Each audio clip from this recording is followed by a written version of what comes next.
Hola yogis, estoy aquí hoy con mi amiga Natalia Tenedor, con la que nos formamos juntas como profesoras de yoga. Entonces el recorrido de Natalia es súper interesante porque después de formarse como profesora de yoga, se ha seguido formando en gimnasia hipopresiva, low pressure fitness, de lo que nos va a hablar hoy, para resolver unas dudas muy comunes sobre nuestros abdominales, el suelo pélvico, lo que se considera disfunción y tal. Entonces, bienvenida Natalia, muchas gracias por estar aquí con nosotros. Gracias a ti, Julia, por invitarme, que siempre es un placer formar parte de todo lo que haces. Qué guay. Pues quería que nos contaras un poco cómo llegaste a Low Pressure Fitness, porque yo, o sea, contigo coincidimos en la formación y luego tú seguiste por ese camino. Entonces, cuéntanos un poco cómo llegaste. Bueno, pues justamente fue a través del yoga, realmente, porque cuando nos conocimos tú y yo estábamos en la formación.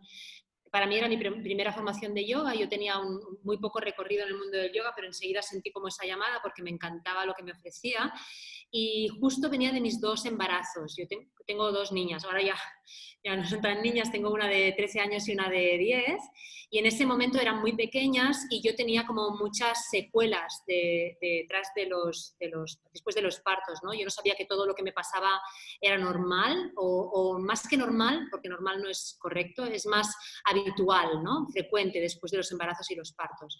Sea como sea, lo que veía es que me pasaban cosas que no me pasaban antes y que limitaban mi práctica en el yoga. Entonces fue ahí que empecé a investigar por internet y demás y me enteré de que existía este concepto y esta disciplina que se llamaba hipopresivos en ese momento.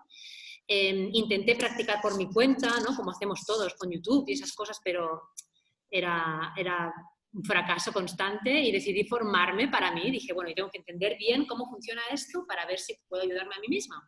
Y así lo hice, me formé, fue pues mira, contemporáneamente con la formación de yoga, me fue súper bien y todo lo que me pasó gracias a mi práctica con hipopresivos y a mi formación con hipopresivos fue, bueno, para mí mágico, ¿no? Un descubrimiento más del cuerpo humano, sobre todo el de la mujer en mi caso, y nada, sentí la necesidad de eso, de seguir compartiendo, de seguir investigando y ahí ya pues me formé también con Low Pressure Fitness hasta empezar a dar formación con ellos. Sí, ahora formas profesores y todo, o Sí, sea, que sí, estás sí, sí. súper encarrilada en ese camino desde Sí, hace. llevo como 4 años así dando formación a nuevos instructores, casi 4 creo, dando formación a nuevos instructores y lo compagino con las clases regulares que hago aquí en mi centro y online. Y además lo integras en tu práctica de yoga, por lo que tengo Sí, entendido, en clases de yoga. sí, es que los hipopresivos, claro, lo que hacemos con hipopresivos y con Low Pressure Fitness es gimnasia postural y respiratoria. Entonces, depende de cómo lo encares, si puedes llegar a ser una práctica aburrida a veces, ¿no? Porque es gimnasia postural y respiratoria y hay gente pues, que le resulta aburrida. A mí no me resulta aburrida porque también tiene un poco que ver con la chispa que tú le pongas en la clase, con las secuencias que construyas, ¿no? El trabajo respiratorio, si es variado, si es progresivo. Pero como me gusta mucho el yoga y yo realmente lo que me apasiona es el trabajo del yoga, pues he conseguido crear como una fórmula, ¿no? Que me permite mantener la estructura de una clase de yoga, que conocemos de una clase de yoga, pues con su sintonización, que digo yo, ¿no? El trabajo respiratorio consciente y luego ir pues, haciendo una activación muscular consciente para llegar a una secuencia, pues eso, combinando algunas posturas de yoga, que yo utilizo el calentamiento de Surya Namaskar con variaciones y luego meto una secuencia de hipopresivos con su relajación o meditación y me permite trabajar un poquito las dos disciplinas. Por ahí me gusta, sí. Qué interesante, a mí me gustaría probar, luego te voy a preguntar más sobre esto, porque a mí me pasa eso, he probado algunas clases de Low Pressure Fitness en un ¿Sí? gimnasio por aquí y me resultó aburrido, o sea, es interesante porque a nivel físico te requiere mucha conciencia Sí. corporal y esa parte es interesante, pero me resultó aburrido y me gusta como esa combinación que haces, seguramente a mí me engancharía. Claro, lo que pasa es que no puedes llegar a posturas muy avanzadas de yoga porque obviamente necesitas, ¿no? De un calentamiento, de una transición para ir llegando a eso. Entonces, te quedas en unas posturas más bien básicas que te permiten trabajar a nivel de mucha consciencia y de mucha propiocepción con esa respiración, y que puedes también introducir las que te interesen para llegar a trabajar pues, la particularidad de esa secuencia de hipopresivos, ¿no? Y ahí le puedes poner tú una intención, por ejemplo, y no sé, a mí me gusta. Al final lo que construyo es una clase que me gustaría recibir a mí. Claro, claro. Sí, Así es, y como eres muy creativa y no sé, me gustaría, luego te voy a preguntar cómo lo podemos probar, lo dejo para el yo final. te invito a una en Zoom si quieres. Fantástico. Oye, una duda, entonces, hipopresivo, gimnasia hipopresivo y gimnasia low pressure fitness, ¿hay una diferencia? ¿Cómo tengo que llamarlo? No sé si me equivoco. Claro, no, es complicado, bueno, complicado. Al final lo que nació, el concepto hipopresivo nace en los años 80, ¿vale? Y se basa en una técnica postural y respiratoria muy concreta, ¿no? La gente se queda solo en la apertura costal, que a lo mejor es lo más atractivo o lo que más llama la atención de la práctica, pero realmente hay mucho trabajo postural. La diferencia entre hipopresivos y low pressure fitness es que low pressure fitness incorpora, además de técnicas hipopresivas, que luego si quieres podemos hablar de la diferencia, incorpora también técnicas depresivas, respiratorias, incorpora trabajo neurodinamico, incorpora trabajo a nivel de fascia, ¿no? Un trabajo miofascial, de puesta en tensión de cadenas miofasciales, y entonces las secuencias que se construyen son diferentes.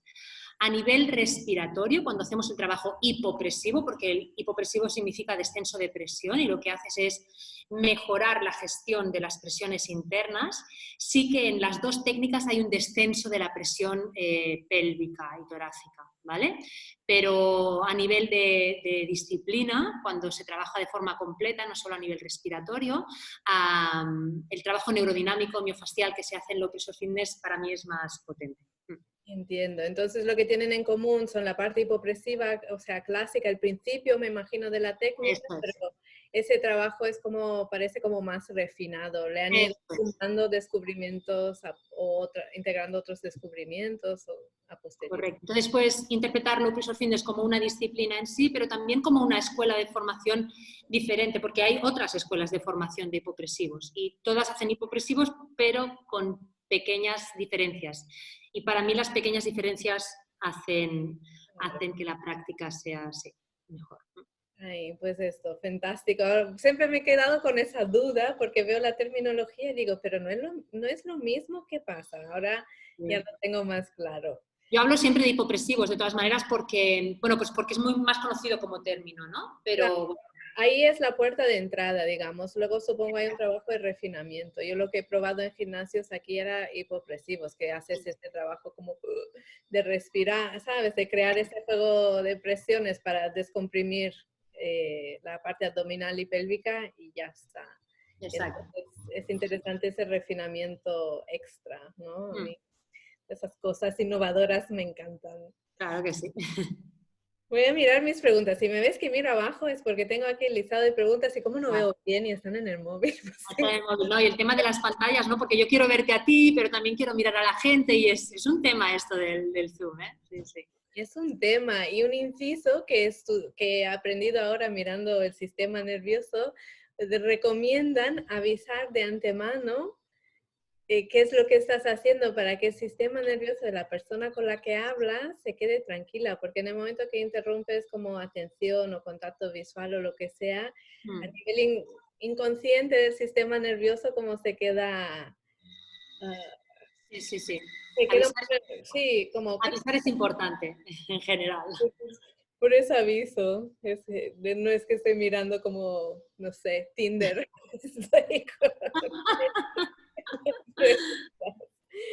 Vale, entonces ahora esto, quería empezar a hablar un poco de lo que decías, o sea, de un poco de disfunción pélvica, disfunción del suelo pélvico.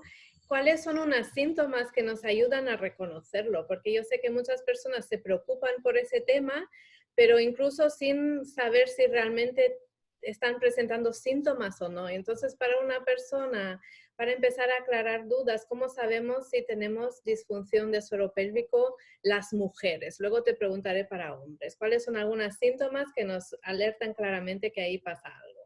Vale, pues Un síntoma que nos avisa que claramente puede haber una disfunción de suelo pélvico puede ser, por ejemplo, la incontinencia urinaria, ¿vale? La incontinencia urinaria es un superdetector de que puede haber una disfunción. La incontinencia urinaria en sí no es una patología, pero es un síntoma de que puede existir una patología. Entonces, muchas veces, yo siempre que viene alguien nuevo a tomar una clase para entrar a un grupo o lo que sea, pregunto, ¿no? ¿Hay incontinencia urinaria? Muchas veces las personas contestan no, a priori, ¿vale? Pero tenemos que tener muy claro, porque a veces por vergüenza, otras veces por ignorancia, ¿no? Curioso que de vergüenza, ¿no? Tener un síntoma que nos tenga que dar vergüenza. Entonces, por ignorancia digo porque incontinencia urinaria no significa que se nos tenga que escapar un chorro de orina o que tengamos que hacernos pipí literalmente encima. Simplemente con que se escape 1 o 2 gotitas de orina ante cualquier acción, eso ya significa que hay incontinencia urinaria. No va a ir nunca a mejor si no tomamos medidas al respecto. Entonces, el hecho de que una persona estornudando, riendo, dando un salto o corriendo sufra de una pérdida de orina o tosiendo, exacto, Todo esto es tosiendo, horrible. Cuando te enfermas y te pasa eso, no puedes evitarlo, ¿te imaginas? Wow. no puedes evitarlo, ¿no? Entonces, eso ya es un síntoma, es una señal de que existe, de que puede que exista una patología de suelo pélvico. ¿Patologías de suelo pélvico? Bueno, pues puede ser una hernia vaginal, por ejemplo, que es lo que conocemos por prolapso vaginal, ¿no? Un descenso del recto, que sería un rectocele, descenso de vejiga. Esto nos lo dicen muchas veces al ver, no, que sufre un poco de desprendimiento de vejiga.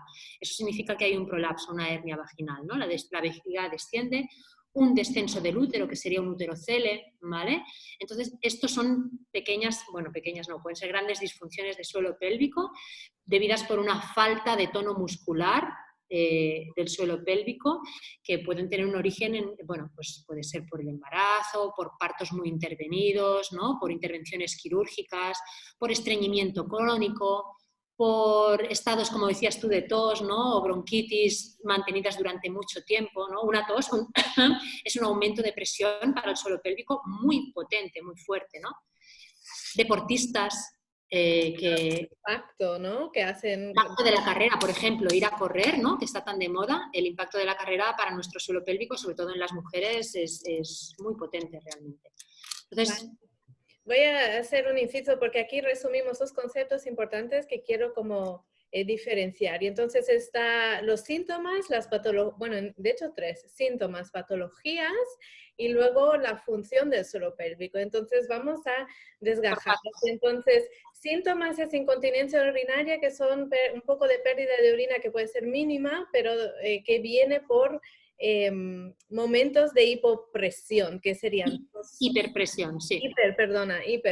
Exceso de presión, que es como toser, estornudar, reír, saltos, ¿vale? Esas cosas que son el desencadenante de pequeñas pérdidas de orina es un síntoma. Por ejemplo, en cuanto a la orina, otro síntoma podría ser esta inmediatez, por necesitar como muy rápido ir a hacer pipí, ¿no? Es como, se llama una vejiga hiperactiva, es como que enseguida tienes ganas de hacer pipí y luego cuando vas a hacer pipí te das cuenta de que tienes muy poquita cantidad de orina, ¿vale? Pero parecía que te estabas meando toda, que digo yo, ¿no? Y que no podías aguantarte. Eso es otro síntoma. Ah, qué curioso, eso se parece mucho a la cistitis. Yo he padecido mucho de cistitis. Sí, es exactamente la misma sensación, como que quieres y vas y tienes muy poquita cantidad, ¿no? Eso es otro tipo de incontinencia urinaria, por ejemplo, ¿no? Interesante. Entonces, síntoma de disfunción del suelo pélvico. Sí. Otros síntomas y luego vamos... Otro síntoma podría ser pesadez vaginal.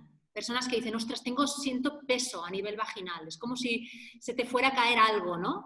Y sientes esa molestia de compresión constantemente en el suelo pélvico o incluso a nivel vaginal, ¿vale? Otro síntoma podría ser falta de deseo sexual, ¿sí? Otro síntoma podría ser insatisfacción sexual o disfunción sexual a nivel de anorgasmia, por ejemplo. Ese podría ser otro síntoma, es muy frecuente después de los partos, de hecho. No son pocas cosas, ¿eh? Otra cosa... Son muchas y me sorprenden aparte. Son muchas. Otro síntoma podría ser dolor en la penetración, por ejemplo. no normalicemos el dolor en la penetración, en la sexualidad. Bueno, estos son síntomas como bastante evidentes. El estreñimiento crónico puede ser otro síntoma interesante a tener en cuenta. Si en algún momento asociamos o detectamos uno o dos de estos síntomas, es importante tenerlos en cuenta, porque una disfunción del suelo pélvico nos puede tener muy buena solución si se detecta a tiempo. Perfecto. Entonces, disfunción del suelo pélvico significa que los músculos del suelo pélvico no están funcionando como deberían. ¿Es esto? Correcto. ¿Cómo deberían funcionar entonces los músculos del suelo pélvico? Deberían ser competentes. Los músculos del suelo pélvico y los músculos de nuestro abdomen forman el centro de sostén y el centro de protección y de estabilización de nuestra postura, de nuestros gestos, de nuestro movimiento.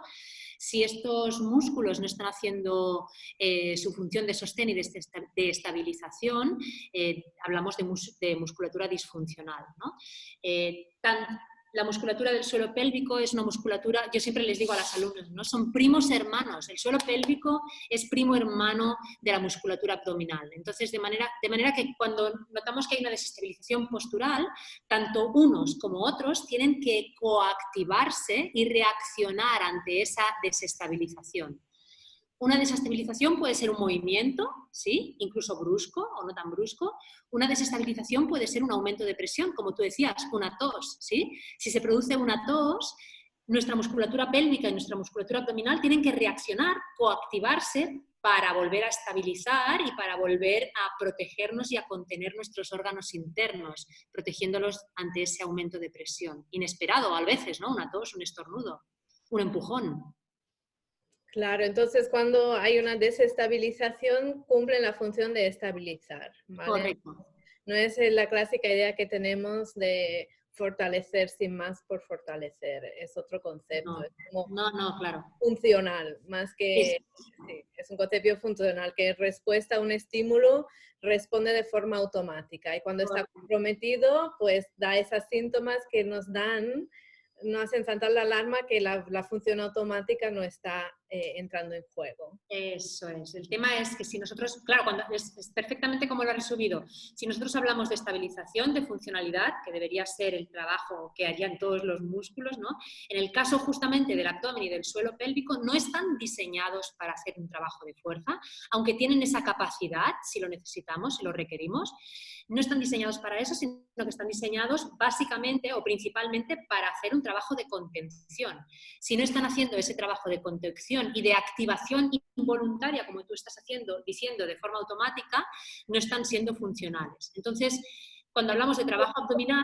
Perdona que te interrumpa, entonces por mucho que fortalezcas, si esto no está funcionando, no te va a servir de nada ser fuerte, no vas a ganar ni estabilidad ni contención.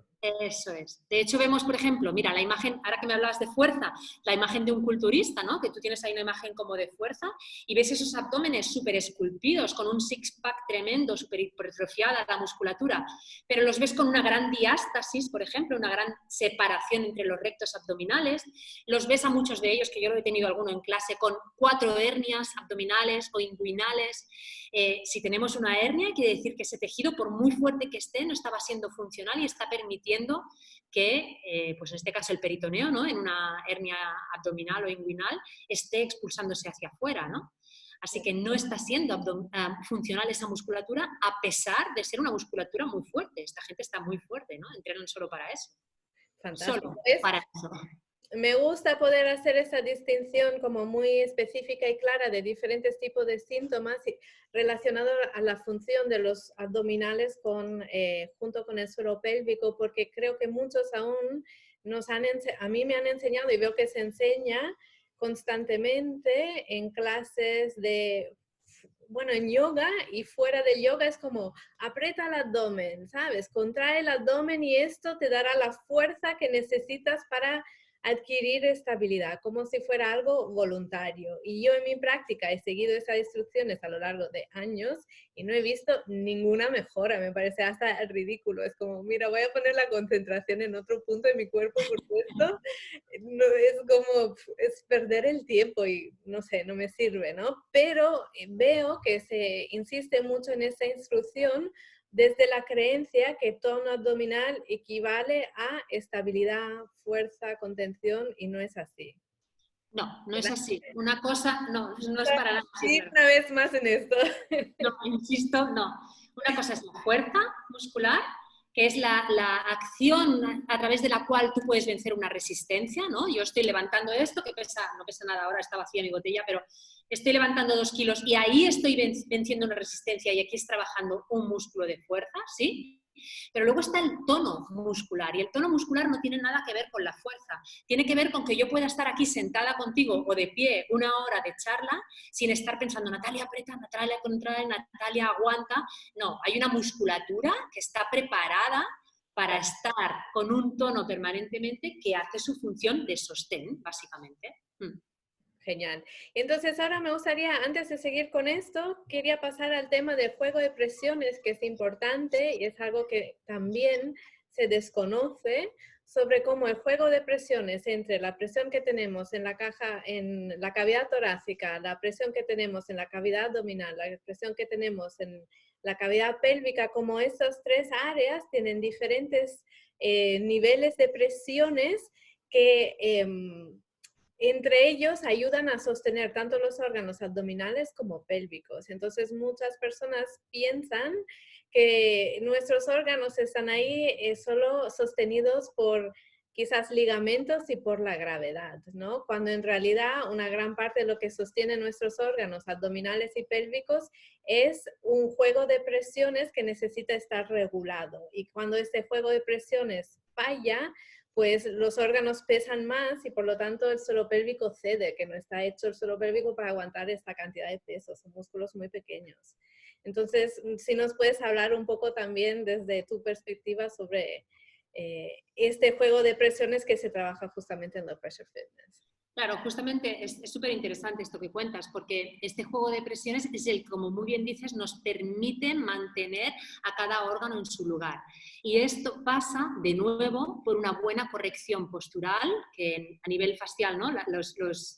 Los rolfers de esto sabéis un poco, ¿no? Ese concepto de tensegridad a nivel de fascias nos permite mantener, si hay una buena higiene postural, y una buena higiene a nivel de nutrición también, ¿eh? La nutrición es súper importante. Las fascias mantener de forma óptima esa tensibilidad que nos permite mantenernos en nuestro lugar, pero también el tema respiratorio. Una buena respiración hace que haya una buena regulación a nivel de presiones, ¿no? Cuando tú inhalas y llenas los pulmones, lo que haces es aumentar la presión interna, por ejemplo, ¿no? Cuando exhalas, disminuye la presión interna. Entonces, con ese juego de presiones, como bien dices, a nivel torácico, abdominal y pélvico, es como se sostienen esos órganos. ¿Qué pasa? Cuando hay una disfunción, ya no solo a nivel postural, sino que también a nivel respiratorio, vamos a encontrarnos con la patología en muchos casos. Empezaremos con síntomas más leves y poco a poco serán más graves. De hecho, lo que hacemos muchas veces en Low Pressure Fitness es empezar por una simplemente observación respiratoria. Solamente viendo cómo respiran las personas vas a ver qué tipo de disfunción van a poder tener. Entonces, ya no tiene tanto que ver como si abro mucho las costillas, si estoy estupenda, si mantengo esta postura, si algo del circo del sol, como por empezar por algo tan básico como es rehabilitar la respiración. Y eso es básico y tiene una transferencia fantástica para cualquier disciplina a la que tú quieras aplicarlo, ¿vale? Porque estamos respirando constantemente, incluso si no quieres aplicarlo a ninguna otra disciplina, para tu día a día, tu cotidianidad. Ahora justo acabo de terminar una clase con una chica, una privada, la primera vez que venía, nutricionista, con disfunción respiratoria. Y ha entendido perfectamente lo que estaba pasando con su respiración al hacerle la comparación con la nutrición, ¿no? Visto que ella es nutricionista, la respiración es nuestra principal fuente de nutrición. Sí. principal fuente de nutrición. Podríamos vivir unos días sin comer, pero no podemos vivir unos días sin respirar, ¿sí? Y de la misma manera, la exhalación es nuestra principal fuente de excreción a nivel de toxinas. Entonces, si no tenemos una buena función respiratoria, ya no es solo la colocación de todos esos órganos internos, sino también su funcionalidad a nivel, pues eso, de nutrición y de excreción, que es lo que nos mantiene básicamente, ¿no? Es súper interesante verlo así. Sí, es fascinante. Y ahora voy a añadir conceptos de osteopatía. Entonces, en osteopatía aprendimos que adherencias a nivel de fascias entre las pleuras pulmonares restringen nuestra capacidad respiratoria y obviamente afectan también el juego de presiones. Es decir, la presión negativa de los pulmones crea un vacío que sostiene los órganos y cuando esta está comprometida, pues eso, los órganos pesan más y entonces puede estar comprometida por muchas causas que van en conjunto en realidad, creo que es como puede ser incluso adherencias causadas por una infancia de neumonías repetidas, por ejemplo, cosas así que nunca lo relacionas hasta que no te lo proponen, ¿no? Y que afecta ese juego de presiones que hace sí que los órganos pesen más y solo el hígado con sangre creo que son 3 kilos solo y está adherido al diafragma gracias a este juego de presiones, imagínate. Entonces, Totalmente. Entonces, a nivel de fascias, ¿no? Ahora que comentabas esto a nivel osteopático, ¿no? La fascia endotorácica, ¿no? Que genera tanta tensión a veces a nivel emocional incluso, ya solamente con el trabajo respiratorio y la vibración que hacemos a nivel miofascial, nos hace... adherencias. Sí, es una manera de deshacer adherencias. Totalmente. Fantástico. Sí. Y luego la reeducación de la que estás hablando es para evitar, o sea, deshacer patrones que luego pueden llevar a tener más adherencias en el futuro. Entonces, correcto. Y bueno, y a nivel del sistema nervioso también tiene unos beneficios alucinantes. O sea. A nivel del sistema nervioso, ahora te he visto últimamente muy metida en eso, es fantástico. Porque es, bueno, claro, ya solamente a nivel de sistema nervioso periférico, todo el trabajo que hacemos de neurodinamia es súper interesante, de movilización neurodinámica, ¿sí? Pero a un nivel más profundo, ¿no? Vemos a la gente con sistema nervioso bastante, y más en estos días, ¿no? Como una falta de regulación importante. Entonces, recuperar una disciplina o una práctica que te permita restablecer los ritmos, ¿no? Como es el ritmo respiratorio, el ritmo en la respiración, el ritmo en la alimentación, el ritmo en los sueños. Recuperar el ritmo es un poco hipnótico, ¿no? Hace que a nivel de sistema nervioso lleguemos a una regulación y eso es interesante también. Sí, es interesante también a nivel del sistema nervioso que a veces la desregulación de la respiración puede tener que ver con patrones traumáticos. Entonces, Sí. cuando reeducas la respiración, deshaces también la fuerza o la memoria celular de estos recuerdos traumáticos, como das un nuevo patrón más sano al sistema nervioso y deshaces traumas antiguos que a lo mejor no sabes ni lo que son. De hecho, O sea, a nivel de trauma se puede reeducar muy bien situaciones. no, pero es que esto pasa muy frecuente en clase. En las clases de grupo no tanto quizás, pero en las clases privadas, cuando la persona está sola contigo y hay un tacto a nivel de diafragma, un contacto, o hay una expansión torácica y ve una movilización torácica que antes no había, porque la gente respira sin movilizar caja torácica prácticamente, de cómo están a veces, ¿no? De cerrados a nivel de, pues de diafragma, como te decía, y se te ponen a llorar en clase muy a menudo, muy a menudo. No sé por qué, yo no soy psicóloga, no es mi trabajo, ¿no? Entrar en ese trauma, en ese proceso de esa persona, pero ya solamente que haya habido ese desbloqueo nos está diciendo que están pasando cosas y se están movilizando y eso ya es un marcador de que algo importante está pasando. Mira, a nivel de trauma es muy sencillo porque no hace falta, es diferente el trabajo que se hace en psicología con la historia de uno, el trabajo que se hace con trauma. Y básicamente lo que ocurre en trauma es que se queda una experiencia grabada en el sistema nervioso. Y como el sistema nervioso está ahí para protegernos de futuros peligros, es un aprendizaje, ese aprendizaje queda ahí para protegernos de futuros situaciones parecidas, pero se queda como, básicamente es un trauma que se queda grabado en el cuerpo como patrón respiratorio, patrón comportamental, etcétera. Entonces, cuando reeducas la respiración, una cosa que haces es disminuir el peso de que tiene esta vivencia en tu vida. El recuerdo no se va a ir, va a seguir ahí, pero la relación tuya con ese recuerdo baja. El tono no es tan de estoy en peligro cada vez que algo te recuerda. Activo. Empiezas a estar proactivo con eso, ¿no? Reconoces ese trauma, reconoces esa experiencia, pero eres capaz de estar con eso gracias a tu capacidad, ¿no? de gestión. Y pasa por una buena respiración, sí, sí.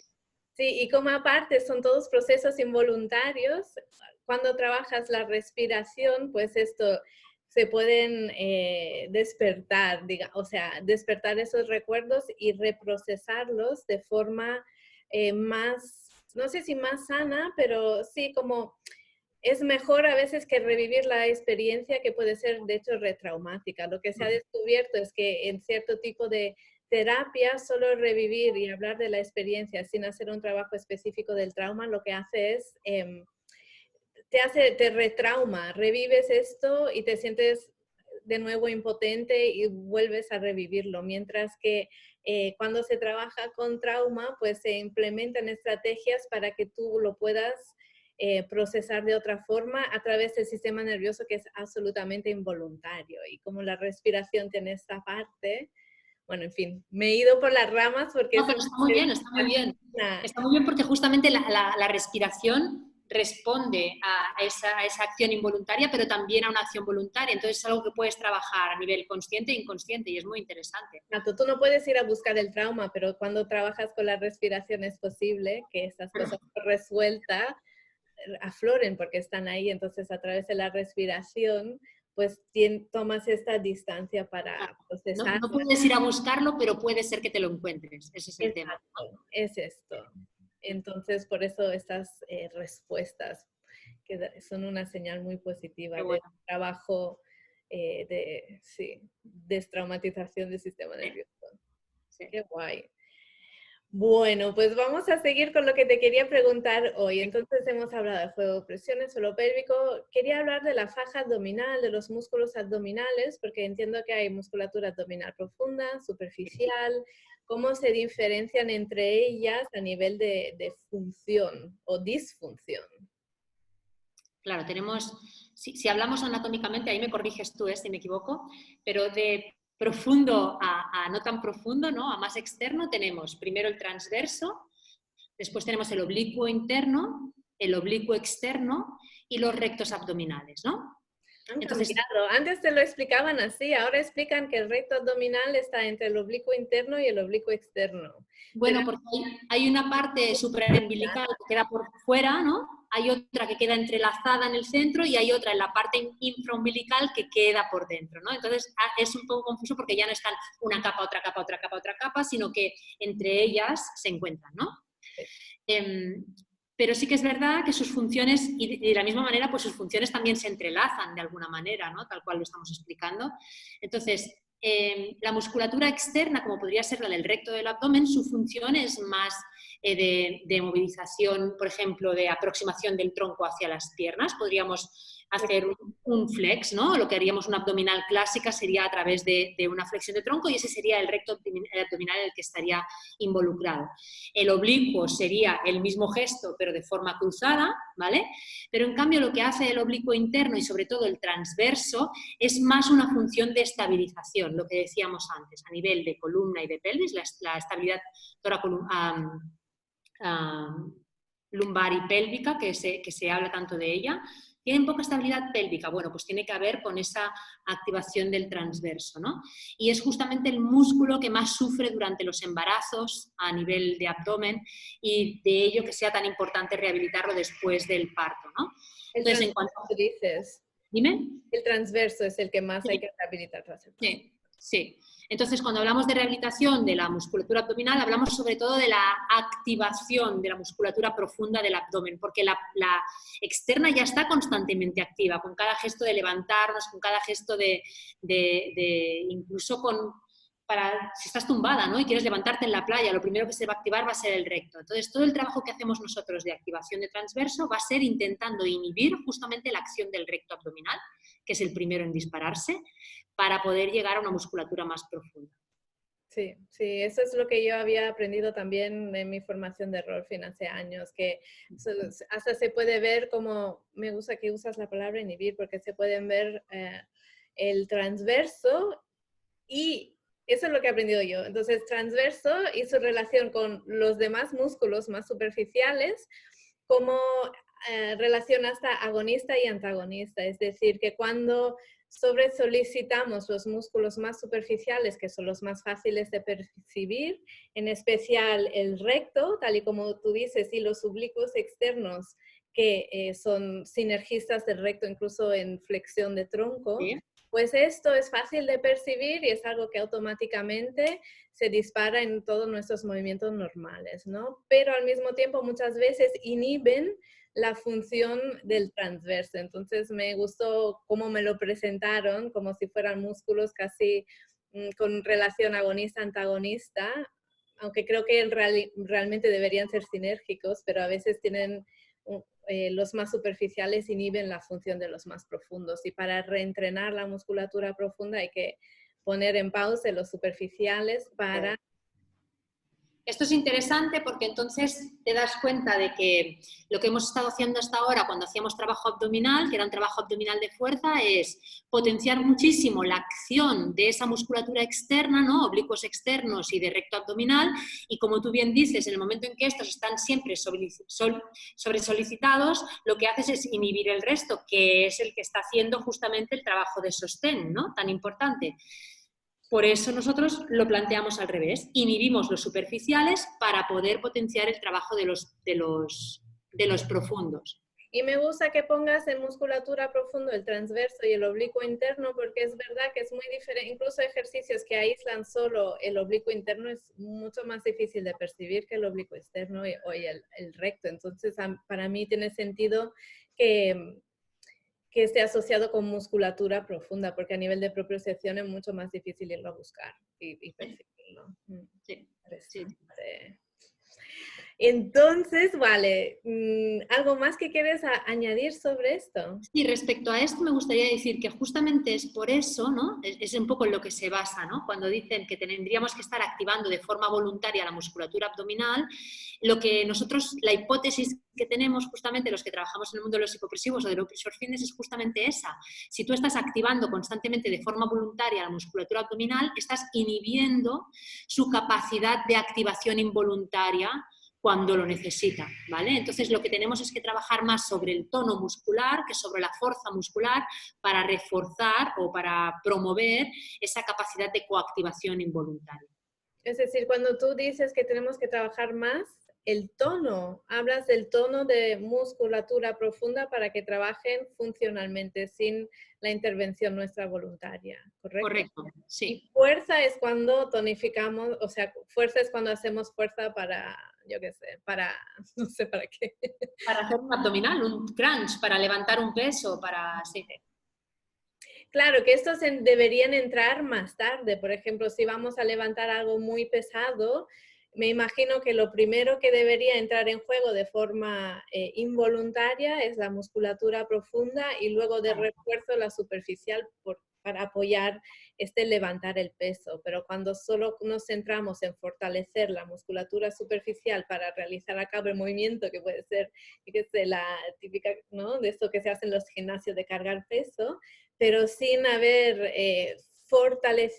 tonificado, usas tú la palabra, tonificado la musculatura profunda para que entre en juego de forma involuntaria, pues estamos... Claro, el tema es primero estabilizo y después expando, ejecuto, muevo o hago lo que tenga que hacer, ¿no? Y la estabilización es involuntaria. Y la estabilización debería ser involuntaria, sí. Vale, porque a mí eso lo que veo es que siempre la han enseñado como una activación voluntaria y no... Claro, mira, una vez que coincidimos tú y yo en un taller, que de sorpresa, no digo ni qué taller, ni dónde, ni cómo, ni cuándo, la instructora del taller dio una acción que era una contracción de suelo pélvico durante los 15 minutos que iba a durar el ejercicio. Cuando yo escuché esta instrucción de vamos a contraer suelo pélvico durante 15 minutos que dura el ejercicio, digo, es para salir corriendo de aquí realmente, ¿no? Porque no es para nada la función de esa musculatura y porque no tiene esa capacidad. Una contracción de suelo pélvico te va a durar, si tienes un buen tono y una buena capacidad de contracción, 10, 12 segundos, una buena contracción. Entonces, claro, decirle a una persona que puede estar durante toda una secuencia de yoga en contracción de suelo pélvico porque eso es mula bandha, eso no es mula bandha. Mula bandha no es una contracción voluntaria de la musculatura. Ahí tenemos un problema cuando damos las instrucciones en yoga también.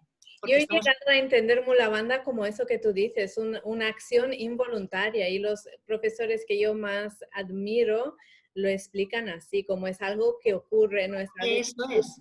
Deja de intentar hacerlo, observa, y cuando ocurre, alégrate, porque genial, pero no lo puedes hacer. Y entonces me gusta que remarques esta cosa, porque yo he ido a muchísimas clases donde me han dicho: aprieta suelo pélvico a lo largo de toda la práctica, y es como, vale, lo intento, lo único que he notado es que inhibe mi respiración, que no me sirve de nada, que no gano ningún tono ni ningún sitio, pongo la atención demasiado focalizada en una parte de mi cuerpo, y toda la coordinación motora que necesito para realizar todo, sobre todo vinyasa, es como que no me apoya en nada. Y entonces me gustaría saber si es perjudicial esta instrucción de mantener el suelo pélvico apretado. Totalmente. Es que podemos conseguir justamente lo contrario, una pérdida de tono, porque al final de tanto contraer lo que puedes provocar es una hipertonía del suelo pélvico. Y de la misma manera que no queremos una hipotonía, no queremos una hipertonía. Puedes tener patología de suelo pélvico por una hipertonía. El músculo tiene que tener la capacidad de relajarse. Entonces, no es una buena instrucción, y yo me pongo un poco las manos en la cabeza cuando la oigo a veces en las clases de yoga. Es importante eso. No estamos aportando nada con esa instrucción de contraer suelo pélvico de una forma voluntaria. En todo caso, vamos a mejorar las instrucciones a nivel postural para que esa persona llegue a la postura, llegue a la asana, si es que estamos trabajando en una asana o en un desplazamiento, en una transición, en una postura, para que pueda mantener la elevación del suelo pélvico en todo caso, que no se le hunda por una acción demasiado compresiva, ¿no? Pero contracción, apretar, que tú has utilizado la palabra apretar, en una clase, ¿no? Apretar ya te da como contracción, acortamiento, restricción, ¿no? Exacto, eso es lo que he notado que causa mi cuerpo, hace que mi cuerpo sea pequeño, inhibe mi respiración, porque si pienso en un cuerpo expansivo, mi respiración es expansiva. Cuando restringo, los flexores de la cadera no funcionan bien, ¿sabes? Toda mi coordinación motora realmente se va a tomar viento, y justamente es una instrucción que se da, que se supone que mejora tu coordinación motora, mejora tu ejecución de las vinyasas, te da la fuerza para hacer el famoso jump through que hacemos, ¿no?, en Ashtanga. Pues no es verdad. Yo, o sea, en muchos años de práctica he comprobado que eso no me ha servido para nada, y ahora últimamente con mis profesores a veces me discuto un poco. No es que me discuta, sino que les digo: mira, dame otra instrucción porque esta no me sirve. Y empiezo a decirle: ¿tú cómo te sientes en tu cuerpo cuando haces esta postura? Y en base a su propia excepción sé lo que tengo que buscar, pero en ningún momento me han dicho: noto que estoy apretando. O sea, no, notan su respuesta. Es una respuesta propioceptiva de alguien que tiene una buena coordinación motora, ¿no? Pero mi respuesta, siguiendo la instrucción de apretar suelo pélvico, es horrible. Entonces, para mí es totalmente restrictiva el movimiento. No sirve de nada ni fortalece nada, o sea, no fortalece nada. Lo único que me ha llevado es a tener conciencia de mi suelo pélvico, que es algo que agradezco. Está bien saber dónde está y cómo es y todo eso, pero a nivel de funcionalidad, porque se explica como una instrucción que se supone mejora tu funcionalidad o tu coordinación motora, pues no es verdad, al contrario, la inhibe. Yo he comprobado en mi cuerpo durante mucho tiempo que lo único que hace es inhibir mi coordinación motora, y entonces mejor en yoga, creo, centrarte en el movimiento que estás haciendo, que no en apretar distintas partes del cuerpo pensando que vas a lograr algo. Y para mí esto no solo se refiere a suelo pélvico, la musculatura abdominal es otro sitio donde se insiste mucho en la instrucción de apretar abdomen. Tampoco veo que me ayuda a mejorar mi coordinación motora en los vinyasas, ni adquirir fuerza, ni nada de eso, entonces la descarto. Y de lo mismo, pues aprieta el cuádriceps, aprieta por aquí. No, o sea, yo creo que eso no es la manera de mejorar la coordinación motora, que es lo que necesitamos para mejorar nuestra ejecución de movimiento. que nos lleva finalmente a tener un cuerpo que funcione en todo tipo de contexto y responde muy bien a estímulos en vez de... Y además, yo añadiría que puede ser una instrucción muy peligrosa. Porque muy peligrosa, ¿eh? No peligrosa, no, muy peligrosa, porque nosotros como instructores de yoga no tenemos ninguna garantía de que sabemos, de que esa persona sabe hacer esa acción que le estamos pidiendo.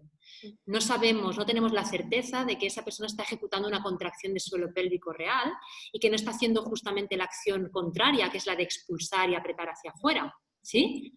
Entonces es realmente peligroso. Tú vas a una fisioterapeuta de suelo pélvico, a una ginecóloga, a una matrona, y yo trabajo con muchas de ellas, ¿no? Y te dicen lo difícil que es muchas veces a enseñar a la persona a hacer una buena contracción de suelo pélvico. Muchas mujeres no sabemos contraer el suelo pélvico y requiere de un aprendizaje. Entonces, así por las buenas, dar en una clase de 15 personas la instrucción de contraer suelo pélvico, Sí, vamos. nunca vas a saber si es verdad eso. Sí. Interesante lo que dices, porque es muy fácil, aparte, lo de hacer una, ¿cómo lo llamas? Hipopresión. Es muy fácil empujar hacia abajo, es súper fácil. De hecho, yo al menos en mi cuerpo noto que cuando... Claro, eso sería lo contrario, sería hiperpresión, porque estás aumentando la presión del suelo pélvico. Sí. Wow, me ha encantado esa charla, la encuentro súper fascinante, súper instructiva y nutritiva, y muy bien para aclarar dudas dentro del mundo del yoga, sobre todo el tema de Mula Bandha, que siempre parece algo tan místico y, en fin, y no creo que necesita hacerlo, no creo que necesita hacerlo tanto. También una cosa interesante de la cultura occidental respecto a la cultura oriental es que somos tanto de querer hacer cosas en vez de dejar que las cosas ocurran, ¿sabes? Entonces a veces como con esta ansia de querer hacer una banda es otra vez como este enfoque occidental de ¿qué tengo que hacer para conseguirlo? Y es como, bueno, en realidad deberías observar tu cuerpo y ver qué pasa en esta parte de tu cuerpo, si notas que cambia o no, pero no hacer por hacer. Eso es muy interesante lo que dices, porque a mí lo que me gusta justamente de esto es ir proponiendo diferentes acciones o diferentes instrucciones, ¿no? A los alumnos, a las alumnas, y luego hacerles observar, donde sé que tienen que observar, ¿no? Hacerles observar qué es lo que ha pasado, ¿no? Y cuando observas en otras zonas del cuerpo, ves que sin haber prestado atención a la acción sobre esa parte concreta, se han producido reacciones, porque al final lo que hacemos es reaccionar ante una propuesta de acciones, ¿no? Y ver qué es lo que pasa. Hostia, entonces, Mula Bandha se da de esa manera, ¿no? Yo propongo una acción postural o una puesta en tensión y de golpe me doy cuenta de que, es verdad, aquí ha pasado algo, aquí tengo una sensación, aunque sea energéticamente diferente, ¿no? Y esa es la cuestión, justamente. No proponer tanto hacer de forma directa, sino como ver cómo reacciona nuestro cuerpo. Sí, sí, sí, qué interesante, eso me encanta. Y es algo que yo, por ejemplo, cuando con toda esa historia de los bandas y el yoga, lo que me he dado cuenta es que si me centro solo en respirar, que es lo más gustoso, en realmente hacer los viñasas como se supone que hay que hacerlo, que es movimiento acompasado con respiración sin ninguna prisa, ir haciendo inhalación profunda, exhalación profunda y acompasar el movimiento de la respiración, me noto más estable en mis posturas, ¿vale? No soy como, no soy súper como para ir a las Olimpiadas, pero me noto mucho más estable en mis posturas comparado con si pongo la atención en otro sitio que me hace sentir apretada y por lo tanto no puedo respirar bien y me roba estabilidad. Pero eso es muy interesante lo que dices. No me siento como para ir a las Olimpiadas, ¿no? Pero Claro, si estás haciendo yoga, es que yoga no es ir a las no Olimpiadas, ¿no? se incide tanto en fuerza, en como parece que tenemos que ser acróbatas de circo, mientras en realidad es como, sí, La práctica del yoga puede ser mucho más sencilla, ¿no? A nivel de posturas y a nivel de secuencias y no dejas de estar haciendo yoga, que al final yoga, en el momento en que sientes ese fluir de la respiración con el movimiento, ya estás muchísimo más conectado a ese nivel, ¿no? es Tu mente está fantástico, es en un otro regalo lugar. para el cuerpo, para la mente, para todo. Me encanta. Totalmente. Qué Sí, bueno. sí, a nivel de diafragmas creo que es mucho más, bueno, positivo que no intentar estar haciendo cosas todo el rato para llegar a sitios que es como para, o sea, ¿Para qué? ¿A ¿Sabes? dónde quieres llegar, Julia? ¿A dónde quieres llegar? Exacto. Oye, pues, oye, muchísimas gracias por tu tiempo, que ya he usado mucho de él. Ya, Para nada, es un placer estar aquí charlando. Aprendo un montón contigo yo siempre, Julia. fantástico. Oye, quiero saber, para los que nos están viendo, ¿dónde te podemos encontrar? Sí, te voy a poner así en una situación un poco de compromiso, que si quieres luego lo editamos el vídeo, pero no sé si tú tienes una clasecita, un ejercicio, un algo para la gente que quiera un poco experimentar la conciencia de la musculatura profunda, algo digital que nos puedas... Podemos, lo que se me ocurre si quieres es que puedo grabar un vídeo, ¿sí? Que te lo puedo pasar y haremos un trabajo de respiración en el que podamos conectar y ver qué es lo que pasa si inhibimos, por ejemplo, el músculo, el recto abdominal, qué pasa con la musculatura profunda, cómo conectar con esa musculatura a través de la respiración. guay. ¿Te gustaría uno así?